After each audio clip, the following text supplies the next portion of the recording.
लड़के ने सिर्फ 2 बटन दबाए और शेयर मार्केट का ग्राफ मिडिल फिंगर की शक्ल में बदल दिया। उसने एक बड़ी इमारत की लाइटों से लिखा, हमने जानवरों को मारा है। उसने खुफिया एजेंसी का सिस्टम भी हैक कर लिया और प्रिंटर से 24 घंटे तक एक ही मैसेज निकलता रहा। ये वीडियो इंटरनेट पर वायरल हो गए और लाखों लोग उस हैकर के फैन बन गए। लेकिन पुलिस भी उसके पीछे पड़ गई। कई साइबर एक्सपर्ट उसे ढूंढते रहे मगर कोई सुराग नहीं मिला। तभी एक युवक खुद पुलिस के पास आया और बोला, मैं उस हैकर टीम का सदस्य हूँ और मुझे आपकी मदद चाहिए। उसका नाम बेंजामिन था। बचपन से ही वह अकेला था। 8 साल की उम्र में उसकी माँ ने आत्महत्या कर ली। पिता उसे छोड़ गए और उसकी दादी को अल्जाइमर हो गया। इसके बाद कंप्यूटर ही उसकी दुनिया बन गया। 14 साल की उम्र में वह खुद ही एक बेहतरीन हैकर बन गया। उसके लिए इंटरनेट एक ऐसी दुनिया थी जहाँ वह जो चाहे बन सकता था। वह सिर्फ एक मशहूर हैकर एक्स को अपना आदर्श मानता था। एक दिन डिलीवरी के दौरान उसकी मुलाकात अपनी स्कूल की पसंदीदा लड़की से हुई। जब उसने सुना कि वह परीक्षा को लेकर परेशान है, तो उसने स्कूल का सर्वर हैक करके पेपर चुराने का फैसला किया। वह रात में कंप्यूटर लैब में घुसा और सिर्फ 2 मिनट में फायरवॉल तोड़ दिया। लेकिन निकलते समय गार्ड ने उसे पकड़ लिया। क्योंकि उसने कोई नुकसान नहीं किया था इसलिए उसे जेल नहीं हुई। कोर्ट ने उसे 50 घंटे की सामुदायिक सेवा की सजा दी। यही उसकी मुलाकात मैक्स से हुई जिसने उसकी जिंदगी बदल दी। मार्क बहुत उत्साहित हो गया और उसी रात बेंजामिन को अपने दोस्तों मैक्स, स्टीफन और पॉल से मिलवाया। वे तीनों भी हैकर थे। बेंजामिन का हुनर देखने के लिए उन्होंने उसे लाइव डेमो देने को कहा। बेंजामिन चुपचाप कंप्यूटर पर बैठा और कुछ ही सेकंड में 500 मीटर के इलाके की पूरी बिजली बंद कर दी। तीनों उसकी हैकिंग देखकर हैरान रह गए और उसे अपनी टीम में शामिल कर लिया। कुछ दिनों बाद मैक्स एक बड़ा प्लान लेकर आया। इस बार उनका निशाना था जर्मनी का चुनाव केंद्र। बेंजामिन डर गया लेकिन दोस्तों के कहने पर मान गया। नकली आईडी बनाकर वे अंदर घुस गए, कैमरे लगाए और सिस्टम हैक करके चुनाव केंद्र की स्क्रीन पर मजाकिया वीडियो चला दिया। हंगामा मच गया लेकिन वे समय रहते भाग निकले। इसके बाद उन्होंने शेयर मार्केट, दवा कंपनियों और कई बड़े सिस्टम हैक किए जिससे वे पूरे देश में मशहूर हो गए। लेकिन मैक्स का सपना था कि मशहूर हैकर एक्स उन्हें पहचान दे। कुछ दिनों बाद एक्स का ईमेल आया लेकिन उसने उनकी तारीफ नहीं बल्कि मजाक उड़ाया। गुस्से में मैक्स ने फैसला किया कि अब वे जर्मन इंटेलिजेंस एजेंसी को ही हैक करेंगे। उन्होंने एजेंसी के कचरे से एक कर्मचारी की जानकारी निकाली,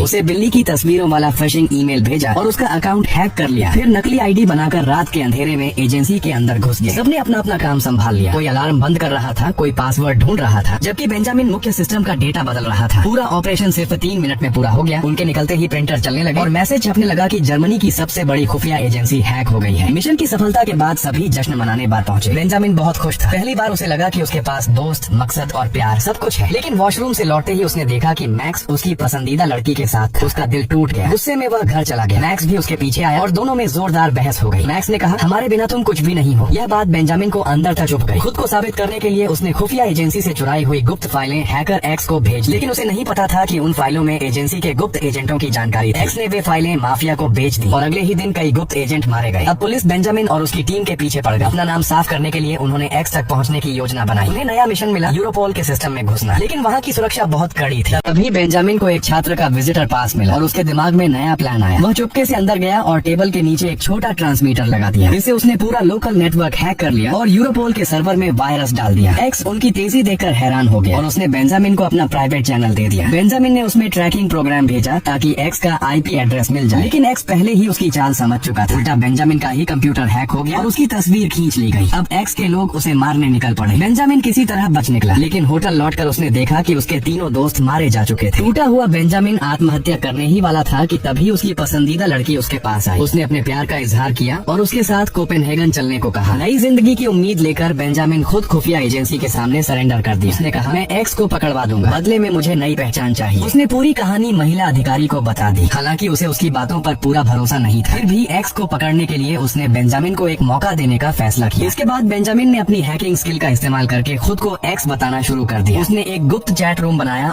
और अफवाह फैला दी कि एक्स सरकार के साथ मिलकर दूसरे हैकरों की जासूसी कर रहा है और उनकी जानकारी बेच रहा है। यह सुनकर असली एक्स गुस्से से पागल हो गया। वह किसी भी तरह चैट रूम में घुसना चाहता था। आखिरकार गुस्से में वह हथौड़ा लेकर दरवाजा तोड़कर अंदर घुस गया। लेकिन अंदर पहुंचते ही बेंजामिन ने अपना मुखौटा उतार दिया और कहा, मुझे पता चल गया है कि तुम कौन हो। असल में हथौड़े पर एक आईपी ट्रैकर लगा हुआ था। जैसे ही एक्स अंदर आया उसकी लोकेशन ट्रेस हो गई। सुरक्षा एजेंसी ने तुरंत उसे पकड़ लिया। सबको हैरानी हुई कि दुनिया का मशहूर हैकर एक्स सिर्फ 19 साल का लड़का निकला। मामला लगभग खत्म हो चुका था। हैना ने बेंजामिन से कहा कि वादा पूरा करते हुए उसे नई पहचान दी जाएगी और गवाह सुरक्षा कार्यक्रम में शामिल किया जाएगा। लेकिन जाते समय हैना की नजर बेंजामिन के हाथ के पुराने घाव पर पड़ी। उसे कुछ अजीब लगा। सच्चाई जानने के लिए उसने जांच शुरू की। जब उसने बेंजामिन की कथित गर्लफ्रेंड से बात की, लड़की ने कहा कि वह बेंजामिन को ठीक से जानती तक नहीं। ये सुनकर हैना को शक और बढ़ गया। फिर अस्पताल की रिपोर्ट से पता चला कि बेंजामिन की माँ और दादी दोनों split personality dissociative identity disorder से पीड़ित थी। यह बीमारी बेंजामिन में भी हो सकती थी। जांच आगे बढ़ने पर चौंकाने वाला सच सामने आया। मार्क, स्टीफन और बाकी साथी असल में मौजूद ही नहीं थे। वे सब बेंजामिन की कल्पना थे। पूरे समय हैकिंग मिशन और ऑपरेशन वह अकेला ही कर रहा था। यह सुनकर बेंजामिन टूट गया। वह यकीन नहीं कर पा रहा था कि उसके दोस्त कभी थे ही नहीं। हैना ने उसे बताया कि जिन सबूतों को वह अपने साथियों से जोड़ रहा था वे भी उसकी कल्पना का हिस्सा थे। अब उसकी मानसिक बीमारी की वजह से उसे गवाह सुरक्षा कार्यक्रम में भी शामिल नहीं किया जा सकता। इसका मतलब था कि वह अब भी खतरनाक अपराधियों के निशाने पर था। बेंजामिन फूट फूट कर रोने लगा। उसे देखकर हैना की आंखों में भी आंसू आ गए। कुछ समय बाद सुरक्षा एजेंसी ने प्रेस कॉन्फ्रेंस करके घोषणा की उन्होंने हैकर संगठन को पकड़ लिया है और बाकी अपराधियों की तलाश जारी है। लेकिन बेंजामिन की जिंदगी अब पहले जैसी नहीं रही, क्योंकि उसे अपनी सबसे बड़ी लड़ाई खुद से लड़नी थी। बेंजामिन को अब स्थानीय अदालत भेजा जाने वाला था, लेकिन तभी हैना का मन बदल गया। उसे लगा कि बेंजामिन अपराधी नहीं बल्कि हालात का शिकार है। उसने कई गलतियां की थी, लेकिन उसने एजेंसी की मदद भी की थी। इसलिए हैना ने उसे एक आखिरी मौका देने का फैसला किया। वह बेंजामिन को डेटा सिस्टम के पास ले गई और कहा कि अपनी पहचान बदल लो। बेंजामिन ने कुछ ही मिनटों में अपनी नई पहचान बना ली। जाने से पहले बेंजामिन ने हैना को फिर वही जादू का ट्रिक दिखाया। उसने कहा, हर जादू का राज बहुत आसान होता है, लेकिन लोग वही देखते हैं जो वे देखना चाहते हैं। बेंजामिन वहाँ से चला गया। कुछ देर बाद हैना ने मेज पर रखी 4 चीनी की डलियों को देखा। अचानक उसे पूरी सच्चाई समझ में आ गई। दृश्य बदलता है। समुद्र के बीच एक जहाज पर बेंजामिन नई पहचान के साथ नई जिंदगी शुरू करने जा रहा था। तभी मैरी उसके पास आई। उसके बाद मार्क, स्टीफन और बाकी दोस्त भी दिखाई दिए। असल सच्चाई अब सामने आती है। जब बेंजामिन होटल लौटा था उसके दोस्त मरे नहीं। उनका असली मकसद गवाह सुरक्षा कार्यक्रम नहीं बल्कि बेंजामिन के लिए नई पहचान हासिल करना। इसीलिए उन्होंने जानबूझकर कहानी में कई कमियां छोड़ी।